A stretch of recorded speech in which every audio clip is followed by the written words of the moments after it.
Y lo que nos ha inspirado esta noche a reflexionar acerca del poder del amor es la historia de Javier Nobel.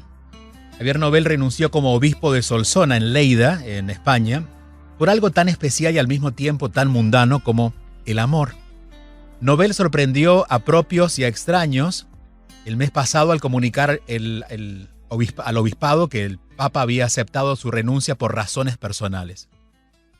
Nobel seguirá siendo obispo emérito. Su fuerte personalidad, su manera de dirigir la diócesis que ha llevado adelante reformas muy profundas en su estructura, también le ha dado numerosas enemistades entre los rectores bajo su apostolado. Se especuló que incluso que su paso hacia atrás, a la renuncia, tenía que ver con cierto desánimo por la frustración de no tener la simpatía de parte de la curia de su obispado y también al comprobar que sus ambiciosos objetivos de aumentar el número de fieles no se cumplían. La gente no estaba a su favor.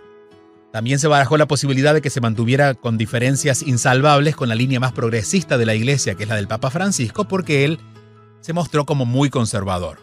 Pero el misterio se reveló la semana pasada al conocerse que el obispo emérito mantiene una relación sentimental con una mujer. La persona por la que Nobel ha dado un cambio radical a su vida es una mujer de Manresa, otra ciudad cercana, divorciada, con 2 hijos, psicóloga y aparece en internet como autora de varias novelas de literatura erótica. Nobel, el ahora obispo emérito, es un hombre peculiar, incluso para los estándares en su oficio, que es el de representar a Dios en la tierra, en la iglesia que eligió, que es la Iglesia Católica. Hace 10 años reconoció haber sido un niño terrible. Pero él en esa entrevista dice, solo por 15 días. Así lo dijo, según lo contó él mismo en una entrevista que salió publicada en el periódico El País de hace 10 años. Pero claro, esa frase dejó entrever lo que vendría 10 años después. Un niño terrible, solo por 15 días, como que se permitió ser joven solo durante 2 semanas, dejando ver que le pesaban tanto esos días, es decir, que intentó no ser más un niño terrible, que se terminó encerrando. Se encerró no en su religión, pero sí en sus temores, y usó la religión para guardar sus miedos. Tomó una posición muy conservadora dentro de la mirada católica, como por ejemplo hablar en su momento de una cura entre comillas, para la homosexualidad.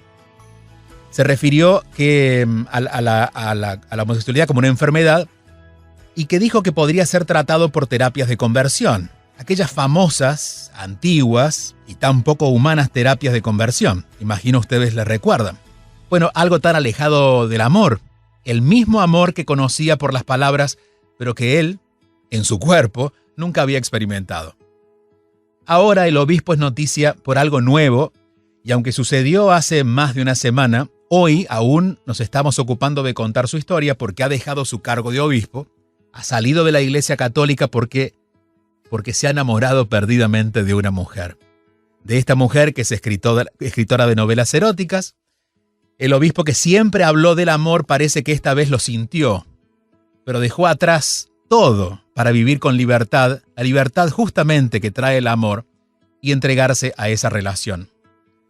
La reacción de la Iglesia ha sido sospechar que estaba poseído por el demonio, literalmente. Resumiendo quizás en esa actitud más reactiva que reflexionada, una posición que ha traído polémica, tanta polémica como la vida del obispo. Esta semana leía en el mismo periódico El País una columna de un periodista que se llama Manuel Javois, que dice que es curioso que a nadie se le haya ocurrido que el demonio hubiese poseído al obispo Nobel ahora que ha conocido el amor y no cuando pronunciaba sus discursos de odio. También dice el columnista, y abro comillas, la cuestión es saber si el diablo es tonto o las autoridades eclesiásticas no se enteran de nada. La de Javier Nobel, la del obispo y sus circunstancias, no es una historia disparatada y sensacionalista. Lamentablemente, es una estricta normalidad. Claro, esta semana, el martes pasado, aquí al final del día, hablábamos de la coherencia, esa capacidad que todos tenemos de obrar en función de nuestra conciencia, de no ir en contra de lo que somos, de no traicionarnos en nuestra verdad. Hoy, en la reflexión, esa palabra vuelve a visitarnos. Pero esta vez viene recargada porque nos dice que cuando no somos coherentes, es posible que el amor mismo se encargue de que movamos lo que tengamos que mover y tomemos las decisiones que necesitamos tomar para que lo que sentimos en el corazón, lo que sentimos verdadero, se convierta en acción. En definitiva, y esta es una prueba más, el amor, aunque a veces se demore, siempre termina triunfando. Una reflexión al final del día. Y aquí entre nosotros, en nuestra comunidad, digo entre nuestra comunidad aquí en Miami porque vive en Miami, pero es parte de nuestra historia latina en Estados Unidos, está el padre Alberto Coutier. Este sacerdote, ahora episcopal anglicano, rector de la iglesia San Benedict en Plantation. Durante décadas el padre ha combinado su misión y su pasión como sacerdote de la parroquia por la presencia nacional que ha tenido en radio, en televisión. De hecho, tiene actualmente su show en Mega TV a las 4 de la tarde. Y hace 12 años, en el mes de abril de hace 12 años, nos enterábamos que el padre se había enamorado. Pero claro, no nos enteramos porque él lo contara, sino porque comenzó a circular una fotografía en la que el padre estaba en la playa. Demoró un tiempo en poder ponerle palabras a eso que estaba viviendo, pero la primera entrevista que dio aquí en televisión fue con Teresa Rodríguez en Univisión, y así es como el padre recordaba la situación de ese día en el que todo cambió. Me acuerdo que ese día, ¿no? De sol en la playa, que había frío, mucho frío. No había nadie. ¿Dónde era? Era en Miami, pero lo interesante es que era un lugar que yo encontré, ¿no? Completamente vacío. Cuando llegué allí y dije, bueno, aquí podemos estar, no hay ningún problema. La realidad del caso es que me doy cuenta cuando el salvavidas saca la cabeza y empieza a hablar por un celular.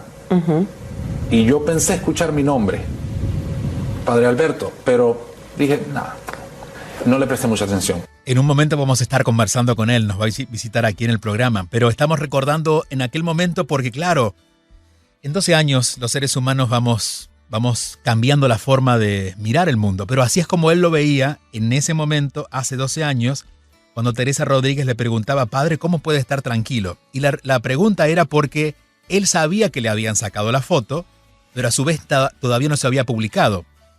Y entonces, claro, estaba la incertidumbre de qué va a pasar cuando la gente lo vea. ¿Cómo puede estar tranquilo, padre? Le decía Teresa Rodríguez. Te voy a decir la verdad. Si al principio no se preocupa y vive con esa ansiedad, pero yo desde hace mucho tiempo he vivido mi vida como lo que Dios quiera. O sea, yo no soy miedoso. Yo pienso que el miedo es muy mal consejero. De pronto todo se conoce. Si estaban en Miami en esa época o estaban en Estados Unidos, porque esto se conoció en televisión nacional, se vio su fotografía. Y claro, él se enfrentó a algo que para él era una decisión tomada, pero ahora todo el mundo lo sabía. ¿Cuál fue su primera reacción? Así lo cuenta. La primera reacción de una persona que llamé, uno de mis amigos, era, pero si hoy día cambian las fotos y hacen Photoshop, montajes. Montajes. De fotos. Ese no eres tú di que es un montaje. Y yo dije, yo mentir, no voy a decir algo que yo sé que no es verdad, y no voy a decir no, ese no soy yo. O sea, la realidad es que yo sé lo que yo hice, acepto responsabilidad por lo que hice. En un momento va a estar el padre con nosotros, pero queremos cerrar esta introducción al tema para que aquellos que no vivieran en Estados Unidos o no conocían la historia entiendan la trascendencia que esto tuvo, sobre todo no solo porque el sacerdote estaba mostrando algo diferente a lo que todos esperábamos de él, que se había enamorado, una verdad, sino que además alcanzó el escenario nacional e internacional. El máximo escenario, la silla más codiciada por todos quienes habitan en este país, que es ser entrevistado por Oprah Winfrey. El padre llegó al show. Tenemos un audio de apenas un minuto, pero que va a recordar cuando ella le pregunta, bueno, ¿cómo se siente ahora de ser novio? Porque él que casaba gente, ahora es el novio. Y allí le contesta el padre Alberto a Oprah. Well, that was interesting because I know them very well, you know. Yeah. I would sit there with them 2 and 3 times on a Sunday. I did more weddings than usual because I was kind of the popular Latino priest, so they all came for me to officiate their weddings. And I would always laugh because they were all different, you know. Some rooms shake, some get emotional, some drink too much before the wedding, as you know. Yeah. So it becomes something very funny. So for me, it was interesting to be in a different situation The bishop that received us into the Episcopal Church actually officiated the wedding with another bishop who had been mentoring me for a while. So it was really a very, very happy occasion. I never expected to be in the spot of the groom. Even though somehow, since I was a child, Oprah, very, very early, I remember thinking I'll have like 10 children and be married and kind of live the typical married man's life. So for me, my vocation to priesthood and the fact that I'm now married are not two different things. I think they complement each other. And it's unfortunate that thousands and thousands of priests have to live in hidden situations because they're not allowed to marry. Esta noche estamos reflexionando acerca del amor, del verdadero poder del amor, preguntándonos si hay un amor que puede ser no tan grande como el de Dios para incluir el pecado, la culpa. Esto es a raíz de esta historia que se conoció la semana pasada de Xavier Nobel, renunció como obispo de Solsona en Lleida por algo muy especial. Se había enamorado. Pero curiosamente, el padre venía de una tradición de condena a cosas que la iglesia incluye, como el aborto, como la homosexualidad, pretendía curar la homosexualidad, hasta que se enamoró. Y la iglesia, en lugar de pensar que el sacerdote estaba encontrando un camino hacia la mejor vida, dijo que estaba poseído por el demonio. Es decir, no estaba poseído por el demonio cuando pretendía curar a los homosexuales, pero estaba poseído por el demonio cuando se enamoró de una mujer. Por eso vamos a hablar con alguien que no solamente es protagonista de una historia que todos conocemos de amor, sino que además tiene la profundidad para poder explicarnos cómo somos los seres humanos en relación a este amor, al amor divino, al amor de Dios y al amor que nos hace sentir enamorados entre las personas. Padre Alberto, ¿cómo está? Buenas noches. Hombre, ¿cómo estás? Gracias por la invitación y para mí es un placer estar contigo. Padre, aquí aparece un tema que siempre está entre las conversaciones incómodas y es saber si el amor puede incluir algún error, es decir, si tratando de amar podemos equivocarnos. Sí, es increíble que este señor del cual hablas, ¿no? Era un obispo joven, español, ¿no? Exacto. Y nos llevamos unos días nada más. Él nació el 20 de abril, yo nací el 29, o sea que tenemos los dos exactamente la misma edad. Yo fui ordenado antes que él, de hecho tiene menos tiempo que cura que yo. Yo fui ordenado en el 95, él en el 97. Pero yo creo que, mira, parte de lo que pasa es que yo siempre se lo he dicho a la gente, el tema del celibato es muy complicado. Y es complicado no porque la persona que lo acepta, yo creo que uno lo acepta de todo corazón y con el deseo de cumplir siempre, pero también es muy diferente ser un hombre de 25, 26, 27 años a ser un hombre de 40, 50 o más. El ser humano evoluciona. Y a veces el tema del celibato no evoluciona con uno, ¿entiendes?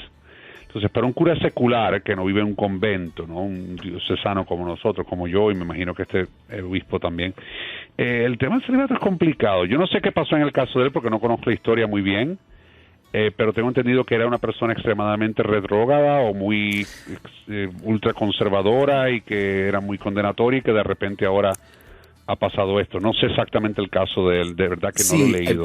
De alguna manera es así y no queremos hablar solo de su caso, del caso de él, sino usar su caso, pero la referencia es que alguien tan retrógrado en el concepto del avance de la sociedad e incluso del amor de Dios, imagino, donde no incluye la condena, de pronto fue el verdadero amor, siento yo, el que lo iluminó, porque finalmente consiguió ese amor que había predicado pero no había sentido. ¿Le pasó a usted lo mismo, padre? No, yo creo que cada historia es diferente. Yo te digo la verdad, en mi opinión, lo que pasó conmigo fue que durante mucho tiempo uno empieza a identificar cosas y situaciones y doctrinas, no doctrinas realmente, prácticas de la iglesia que realmente no compaginan con uno. Y por ejemplo, para mí quizás fue el caso opuesto. Este señor, para mí, yo veía muchas personas homosexuales que se sentían rechazadas por la iglesia.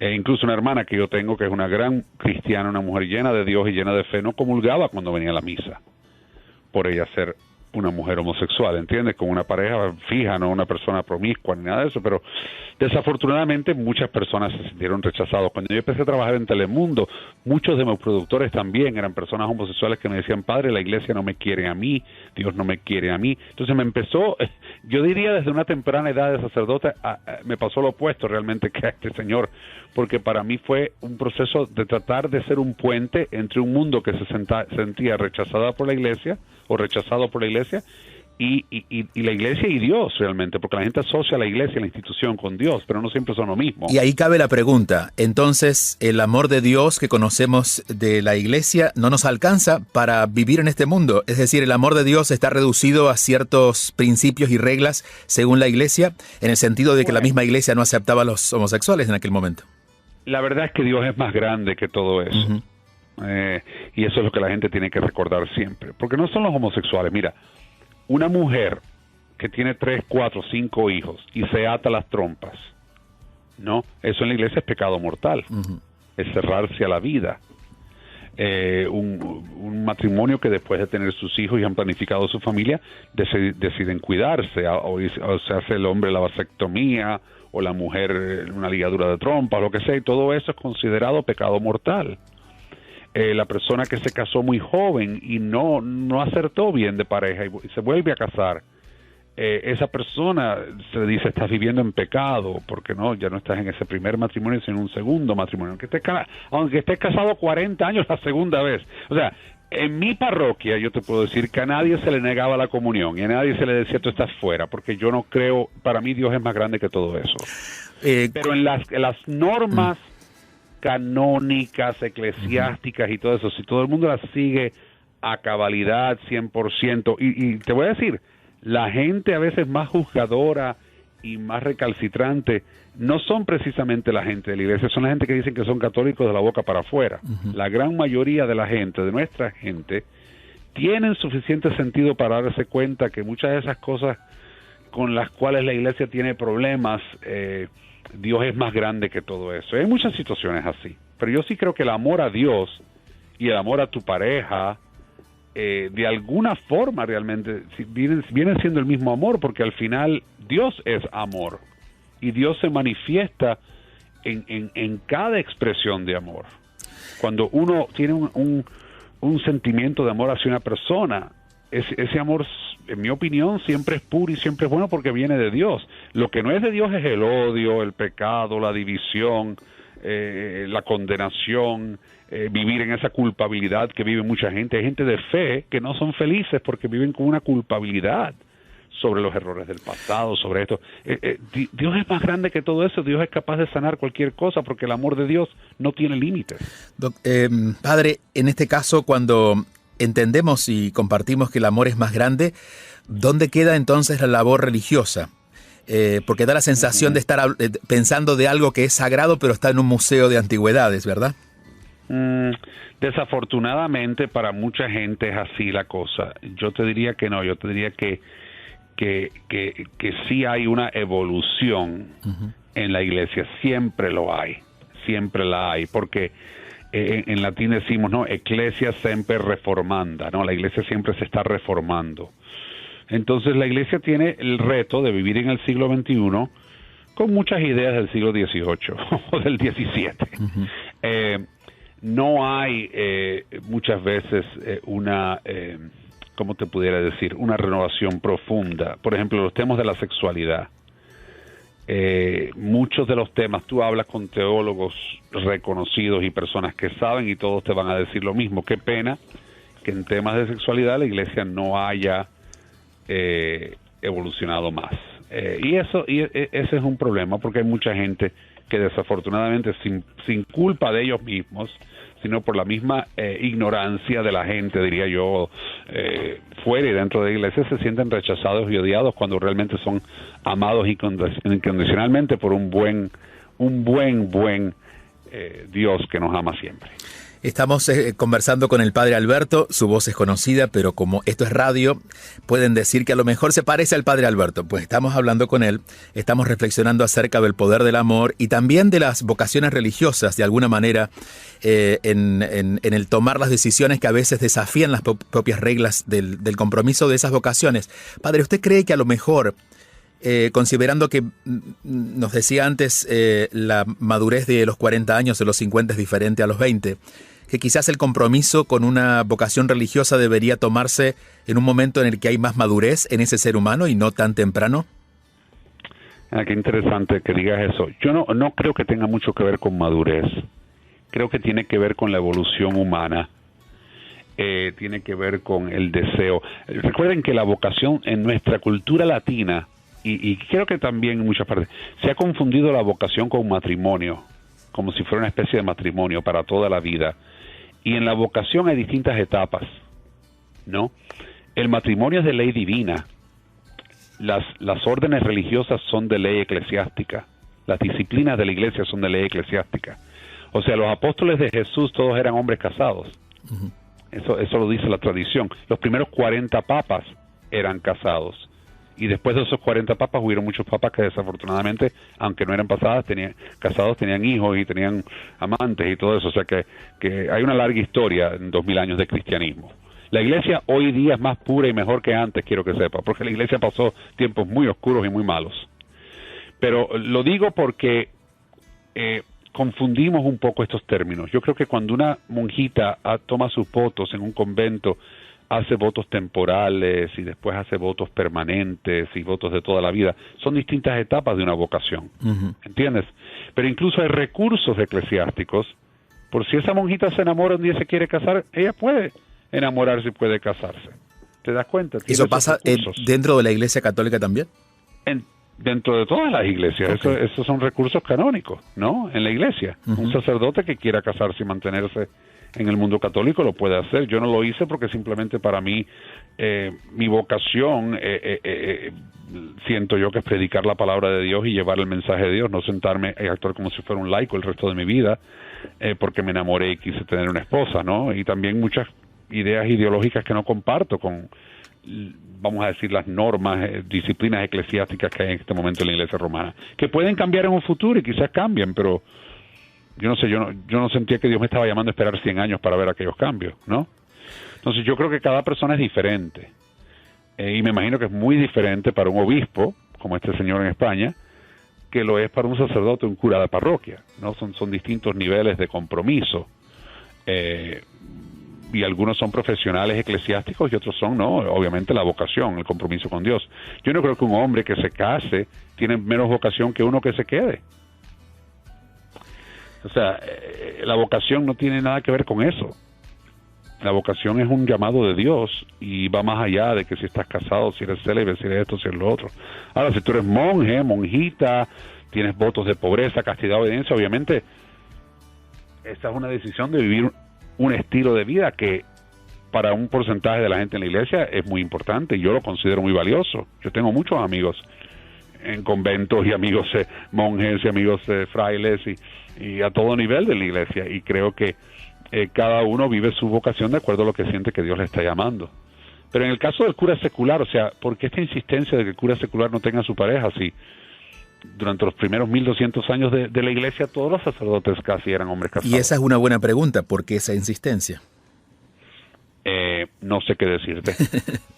¿Verdad? O sea, los obispos del mundo le han pedido al Papa, yo conozco conmigo, en mi persona, en mi presencia, han hablado obispos que se lo presentaron a Juan Pablo II, se lo presentaron al Papa Benedicto, se lo presentaron al Papa Francisco ahora últimamente, y la respuesta sigue siendo la misma. Cambiará algún día, pero ahora no.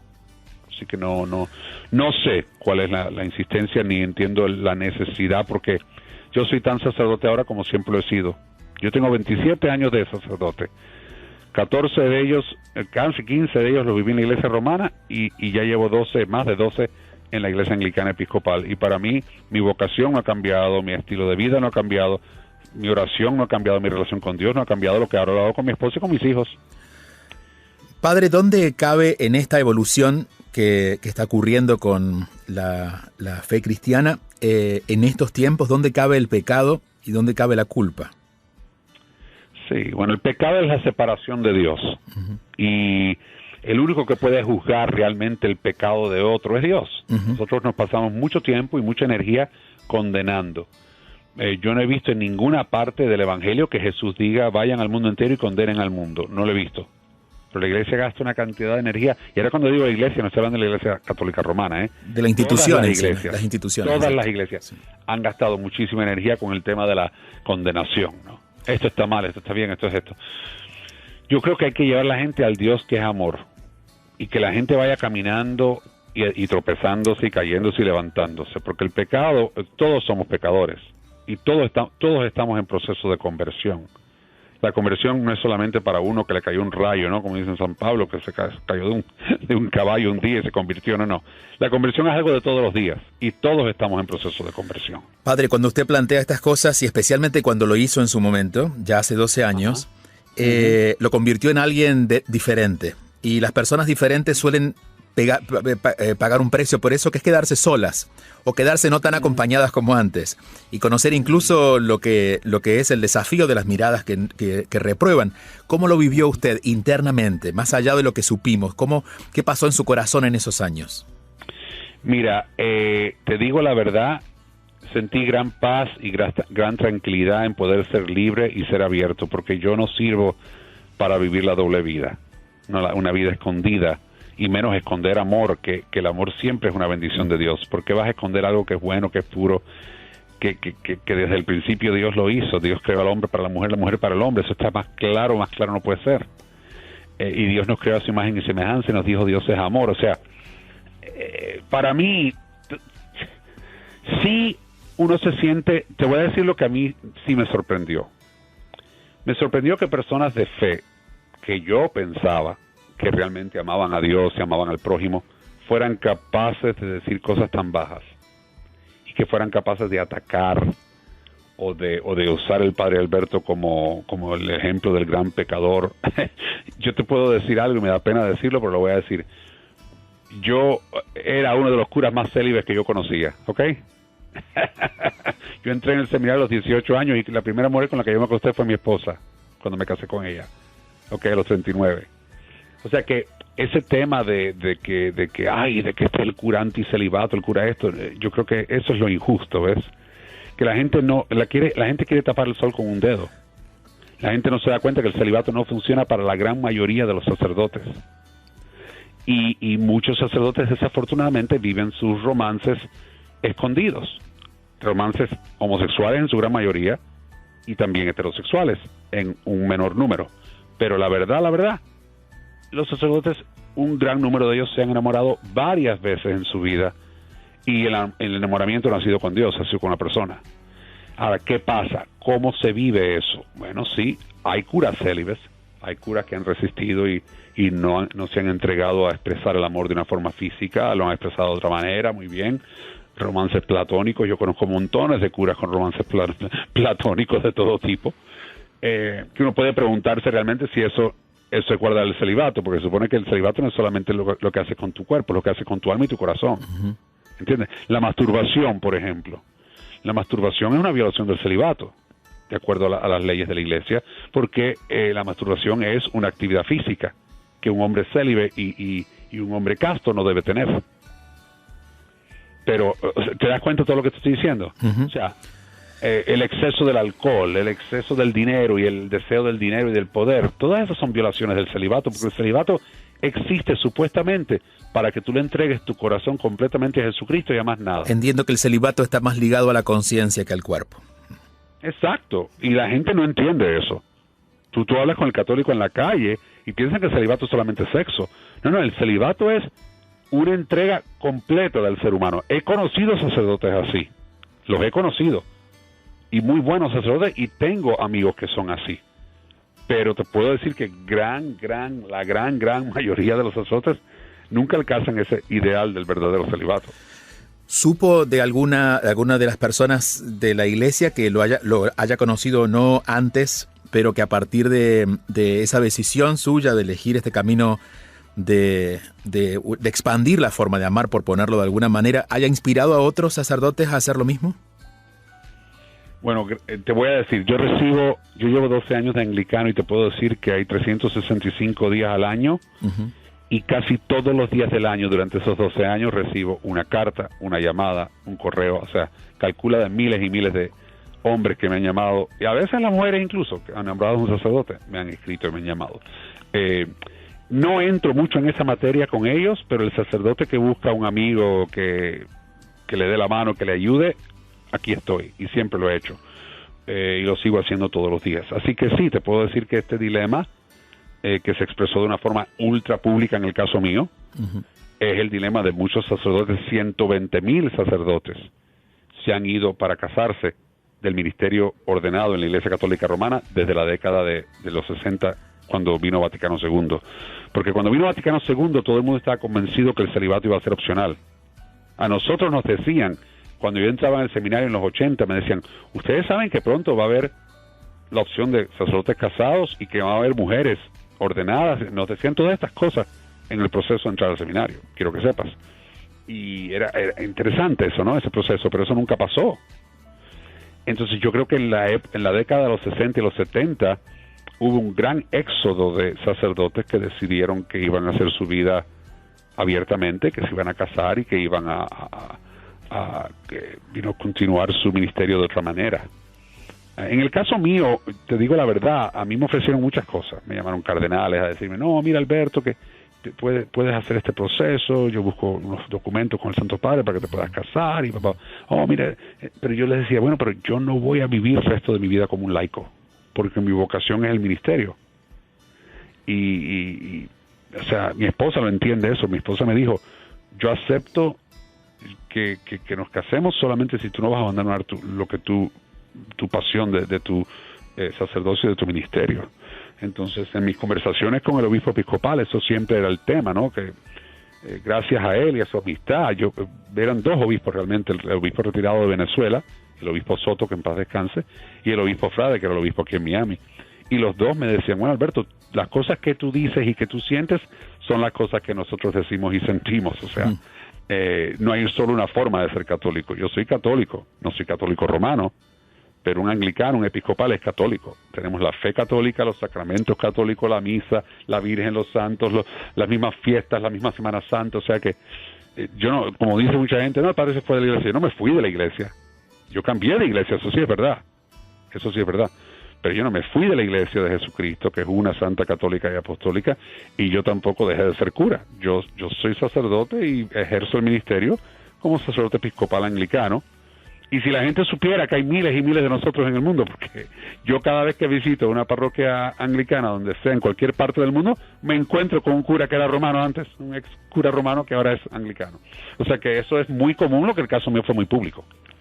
A la experiencia del amor, el amor que había conocido con Dios, ¿qué le sumó el amar a una mujer? Bueno, es el mismo amor. Te digo, es el don de Dios, el regalo. Yo creo que la intimidad es lo que anhelamos todos, ¿no? No es la intimidad sexual solamente o física, es la intimidad de poder compartir tu vida con alguien que amas. Y yo creo que cuando tú te enamoras y entiendes que este amor es bueno y es puro, entonces es cuando empieza el cuestionamiento, ¿ves?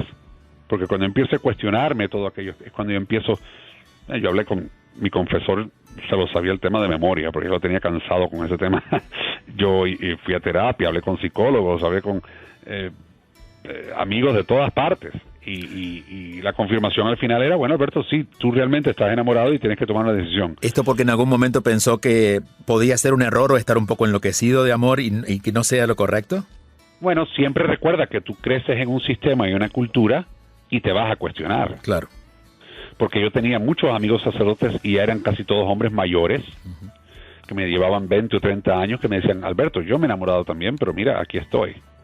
O sea, entonces cada uno toma decisiones de acuerdo a lo que siente que Dios le está llamando a hacer. Yo me di cuenta realmente que el mejor cambio para mí era el matrimonio e integrarme a la iglesia episcopal cuando yo conozco sacerdotes episcopales y obispos episcopales que me hablaron de sus experiencias que ellos vivieron. Muchos de ellos tenían otro tipo de afiliación antes. Uno vino de la iglesia metodista, otro vino de la iglesia católica romana, otro vino de otra tradición, era un pastor bautista, por ejemplo, y se hizo episcopal, y todos encontraron un camino hacia la iglesia episcopal precisamente por su catolicidad y por lo que les atraía, pero a la misma vez teniendo la libertad, ¿no?, de tener su esposa, tener sus hijos, su familia. A mí también me ayudó algo, y me ayudó mucho. Yo tenía, por ser director de la radio y por trabajar en los medios, mucho contacto con pastores, rabinos, sacerdotes, líderes espirituales de distintas denominaciones y tradiciones que tenían su esposa y su familia y sus hijos. Y yo los veía a ellos en acción y decían, bueno, pero este hace exactamente lo que hago yo, pero lo hace junto a una esposa y junto a una familia. Entonces eso a mí me impactó mucho. Y yo sé que, mira, hay mucha gente que nunca lo va a aceptar y nunca lo va a entender. Pero yo creo que cada ser humano tiene procesos y que esos procesos son muy, muy individuales. Por ejemplo, cuando a mí me escribe un cura católico romano, me dice, ay, ¿qué puedo hacer yo para ser episcopal? Yo digo, no, esa no es la primera pregunta. La primera pregunta es, ¿qué te está pidiendo Dios a ti? Porque a Dios no le está pidiendo a todo el mundo lo mismo. Pero además, porque mi proceso fue tan público, no significa que esta es la forma. Uh-huh. Cuando yo me enamoro de mi esposa y mi mujer, yo me enamoro de un proceso, y ese proceso es único porque ella y yo somos seres únicos. Lo que Néstor está diciendo... el cura que se casó, no. Nosotros luchamos con eso. Ella también era católica, ella también tenía sus inquietudes y el tema de la conciencia y la culpabilidad y todo ese rollo. Y uno, hay un proceso de discernimiento, y hay un proceso de oración, y hay un proceso de sentirte mal, y todo, o sea, todo eso es parte del proceso.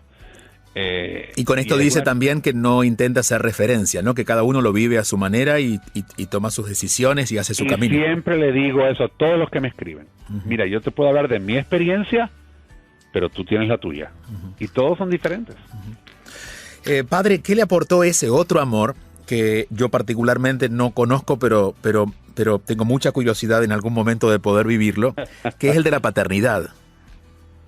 Ay, Dios. Bueno, ¿sabes que yo pensaba, no, yo no necesito tener hijos? Cuando yo tenía 30 y pico de años y eso que estaba... Yo pensaba lo mismo, padre. A mi esposa, yo no necesito tener hijos porque yo lo que necesito es una mujer. Uh-huh. Yo decía, humanamente necesito mi mujer. Cuando yo me entero que mi esposa está embarazada, teníamos como, creo que un año de casados, o quizás, teníamos como 12, 15 meses, año y medio de casados. Cuando yo me entero que mi esposa está embarazada de la primera, de Camila, yo creo que yo cambié. O sea, algo en mi interior fue como que, mira, te enamoras más de tu mujer porque te das cuenta que también ahora hay parte de ti ahí que viene en camino. Entonces, nuestro amor creció como pareja, y yo creo que todavía crece. Cada día el amor de pareja crece, en mi opinión, y va evolucionando. Todavía no me identifico con las personas que me han escrito, me han llamado, han venido a mis programas, o me han escrito a mi columna a decirme, ay, padre, ya dejé de amar a mi esposa, dejé de amar a mi esposo. Para mí el amor nunca se acaba, te digo. Pero esa es mi opinión. Pero bueno, en el caso de mi hija, cuando nació mi hija, bueno, aquel día fue para mí algo glorioso, y ese amor... Creo que también la hembra con el papá es algo muy especial. Uh-huh. Después, a los 9 meses, nace Albertico, el pequeño, que tiene 9 ahora. Y cuando Albertico nació fue como, vamos, también de nuevo una cosa mágica y extraordinaria. Y después uno se da cuenta, yo tengo un hijo mayor, que es yo nunca le digo hijastro, porque en mi casa no se usa esa palabra, pero es mi hijo el mayor del primer matrimonio de mi esposa, que lo tuvo a los 18 años, mi esposa. Mi hijo mayor también toma mucho de mi tiempo y de mi energía, porque hay que guiarlo, hay que orientarlo, ya es un hombre, pero ¿sabes cómo son los jóvenes adultos hoy día? ¿No? Hay que estar con ellos, hay que compartir, y él y yo tenemos muy buenas conversaciones y nos queremos mucho. O sea, me dice dad, ¿no? Papá en inglés. Uh-huh, uh-huh. O sea, que hay una conexión especial. ¿Siente que hubiera quedado incompleta? Los tres tienen tú sabes, su personalidad. Sus colores. Única y muy especial. ¿Siente que hubiera quedado incompleta hoy sabiendo de qué se trata, amar a una mujer, tener hijos, conformar una familia? ¿Siente que su vida hubiera quedado incompleta si no lo hubiera vivido de esta manera? Definitivamente. Te digo que es triste decirlo, pero yo cuando me pongo a pensar ahora y veo a mis hijos a la distancia, ¿no? Cuando estoy con mi esposa y digo, qué pena, no, qué triste hubiera sido no poder haber tenido lo que Dios me ha dado y ver y experimentar lo que he podido ver y experimentar en mi propia vida. Entonces creo que para mí no cabe duda que fue la voluntad de Dios para mí. No se le impongo a todo el mundo, ni te digo que todos los curas deben ser hombres casados, no. Pero sí pienso que el amor es muy valioso para dejar de vivirlo. Y creo que igual que tenemos el amor a Dios, que realmente es la clave de la espiritualidad, ¿no?, y de la vida cristiana, tenemos el amor al prójimo. Así lo dijo Jesús, amar a Dios y amar al prójimo. O sea, el amor que tenemos unos con otros se parece mucho al amor que tenemos hacia Dios y viceversa. Entonces para mí eso ha sido un regalo muy, muy especial. Estamos en tiempos donde cada día las nuevas generaciones son más auténticas y se animan a negociar menos con el deber ser. Pero todavía quedan muchas personas y que quizás no están dentro de una religión en la que no se sienten que pertenecen ya o se sienten que les queda pequeña, sino están dentro de algún tipo de, ¿no? A veces hasta cambiar de trabajo les cuesta. Me gustaría como cierre que nos cuente y nos inspire desde su experiencia a dónde conseguir esa valentía que los seres humanos solo en el amor consiguen, pero cómo desarrollarla para tomar estas grandes decisiones de vida. Mira, yo te digo la verdad, cuando uno está convencido de que lo que le motiva a actuar es el amor y no el egoísmo, uno sabe que eso viene de Dios. Mi gran lucha era no hablar, no decir las cosas a tiempo, que hubiera sido muy diferente, yo creo, el resultado si yo lo hubiera anunciado en una revista barata mexicana, que fue la que anunció todo, porque compraron unas fotos.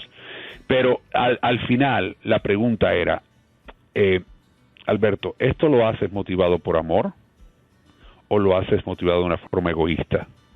Y esa era mi lucha.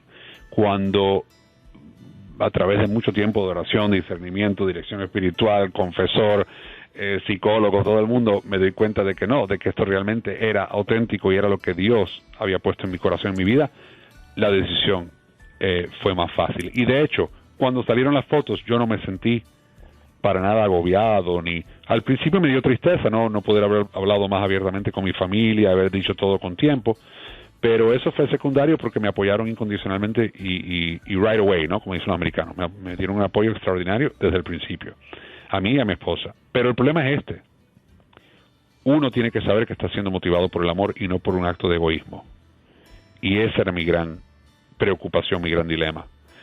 Y cuando salió todo, yo sentí paz y tranquilidad, porque era como que me lo hubieran anunciado. No lo tuve que ni anunciar yo, me lo anunciaron. Y la única cosa que reportaron de verdad en 4 meses, porque nos siguieron todos los días durante 4 meses, no sé si te acuerdas tú de eso, quizás eres muy joven, pero... No, sí, yo estaba, sí, de hecho ya estaba en Miami y recuerdo cada día, porque de hecho en esos momentos, al no haber redes sociales, comprimían todos en los programas de chimentos en televisión, ¿no? Exacto, de farándula, eso. Pero oye, 4 meses nos siguieron así, pácata, pácata, pácata, pácata, sin parar. Cada vez que abría la puerta, ahí estaban paparazzi, cada vez que ahí estaba. Y te cuento que lo único que reportaron que era verdad, fue que encontraron al padre Alberto en la playa con su novia. Uh-huh. El 5 de mayo del 2009. Eso fue lo único que reportaron verídico, porque desde ese día en adelante se inventaron tantas cosas feas, se dijeron tantas cosas feas. De mi esposa hablaron horrores. Y ella no es una persona de los medios, ¿ves? Uh-huh. El que soy de los medios soy yo. Entonces ella me dice a mí, tú tienes la piel muy gruesa, no thick skin, ¿no? Como que no te afectan las cosas. Y yo digo, no, porque yo sé cómo es ese negocio. Recuerda que yo 23 años he trabajado en la televisión. Claro. Entonces yo conozco cómo es ese negocio, la llamadera de atención, la bobería, yo lo conozco. ¿Cómo está ella hoy? Ay, feliz. Uh-huh. Ella es una mujer muy humilde, muy feliz, tranquila. Ella... Los primeros 2 o 3 años fueron muy traumáticos para ella por el tema de tanto paparazzi, tanto seguimiento y tanta cosa. Tuvimos que irnos de Miami para dar a luz a nuestros hijos en un hospital hacia el norte, porque no era posible. Era la guardia periodística. All the time, yeah. Entonces, no, pero gracias a Dios todo salió mejor de lo que yo me hubiera imaginado, dadas las circunstancias. Podríamos decir que son las cosas de Dios, ¿verdad? Que cuando las cosas son de Dios, las cosas se dan más fáciles. 100%. Padre, le agradecemos mucho este rato, su reflexión. Sabemos que no le cuesta abrir su corazón, pero por haberlo hecho con nosotros.